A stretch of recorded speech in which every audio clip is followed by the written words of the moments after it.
ಚಪ್ಪಲಿ ರಾಜೀವ ಎಲ್ಲಿ ಅನ್ನುವಂತಹ ಪ್ರಶ್ನೆ.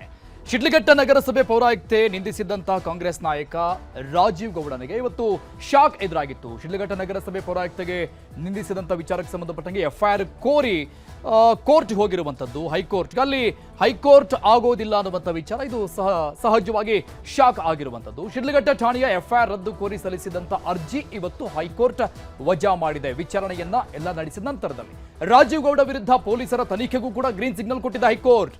ಮಾಡಿ ಎಲ್ಲ ರೀತಿಯಾದಂತಹ ತನಿಖೆ ನಡೆಸಿ ಅಂತ ಹೇಳಿದೆ. ಹೈಕೋರ್ಟ್ಗೆ ಸಲ್ಲಿಕೆಯಾಗಿದ್ದಂತಹ ಎರಡೂ ಅರ್ಜಿಗಳನ್ನು ಕೂಡ ಹೈಕೋರ್ಟ್ ಪೀಠ ಇವತ್ತು ವಜಾಗೊಳಿಸಿ ತನ್ನ ಆದೇಶವನ್ನು ಹೊರಡಿಸಿರೋದು.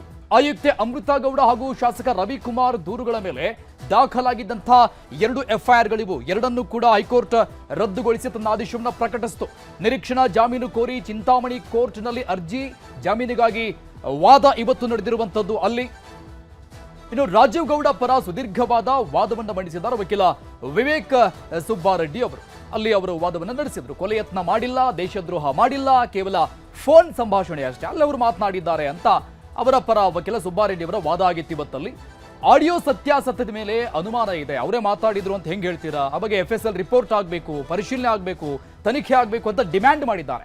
ರಾಜಕೀಯ ಪ್ರೇರಿತ ದೂರು ಇದು, ಸಂಚು ಅಂತ ವಕೀಲರು ಸುಬ್ಬಾರೆಡ್ಡಿ ವಾದ ಮಾಡಿದ್ದಾರೆ ರಾಜೀವ್ ಗೌಡ ಪರವಾಗಿ. ಜನವರಿ 24ಕ್ಕೆ ಆದೇಶವನ್ನ ಕೋರ್ಟಿಗ ಕಾಯ್ದಿರಿಸಿದೆ. ಅಲ್ಲಿ ಕೂಡ ಇವತ್ತಿನ ವಾದವನ್ನ ಆಲಿಸಿದ ನಂತರದಲ್ಲಿ ಇದರ ಬಗ್ಗೆ ಒಂದು ಸತ್ಯಾಸತ್ಯತೆ ಆಗಬೇಕು, ತನಿಖೆ ನಡೀಬೇಕು ಅನ್ನುವಂಥದ್ದು ಅವರ ವಾದ ಆಗಿದೆ. ಚಪ್ಪಲಿ ರಾಜೀವ ಎಲ್ಲಿ? ಹಾಗಾದ್ರೆ ಪೌರಾಯುಕ್ತೆಗೆ ಬೆದರಿಕೆ ಹಾಕಿ ಓಡಿ ಹೋಗಿರುವಂತ ಈ ರಾಜೀವ್ ಗೌಡ ಇನ್ನೂ ನಾಪತ್ತೆಯಾಗಿದ್ದಾನೆ. ಎಲ್ಲಿದ್ದಾನೆ? 9 ದಿನ ಆಗಿದೆ. ಒಟ್ಟಾರೆಯಾಗಿ 16 ಪ್ರಕರಣಗಳಲ್ಲಿ ಪೊಲೀಸರಿಗೆ ಬೇಕಾಗಿರುವಂತಹ ರಾಜೀವ್ ಗೌಡ, ಈತನ ಸ್ನೇಹಿತರು ಒಂದಿಷ್ಟು ವಿಚಾರಗಳನ್ನ ಈಗ ಹೇಳ್ತಾ ಇದ್ದಾರೆ. ಬರೋಬ್ಬರಿ 9 ದಿನಗಳಾದ್ರೂ ಕೂಡ ಈ ಎಫ್ಐಆರ್ ಆಗಿ 9 ದಿನಗಳಾದ್ರೂ ಕೂಡ ಪೊಲೀಸರ ಕಣ್ಣಿಗೆ ಇನ್ನೂ ಬಿದ್ದಿಲ್ಲ ಅಂತಿದ್ರೆ ಏನ್ ಕೆಲಸ ಮಾಡ್ತಾ ಇದ್ದಾರೆ? ಪೊಲೀಸ್ ಅಧಿಕಾರಿಗಳು ಕೂಡ ಅಷ್ಟು ನಿರ್ಲಕ್ಷ್ಯದಿಂದ ಇದ್ದಾರಾ ಅನ್ನೋ ಪ್ರಶ್ನೆ ಇದೆ. ಶಿಡ್ಲಘಟ್ಟ, ಬೆಂಗಳೂರು, ಮುಂಬೈ, ದೆಹಲಿಯಲ್ಲೂ ಕೂಡ ಪೊಲೀಸರ ಶೋಧ ಆಗ್ತಾ ಇದೆ. ಬಟ್ ತಂಡೋಪತಂಡಗಳಲ್ಲಿ ಹುಡುಕಾಡ್ತಾ ಇದ್ದಾರೆ. ಬಟ್ ಈ ವ್ಯಕ್ತಿ, ಈ ಆಸಾಮಿ ಸಿಗ್ತಾ ಇಲ್ಲ.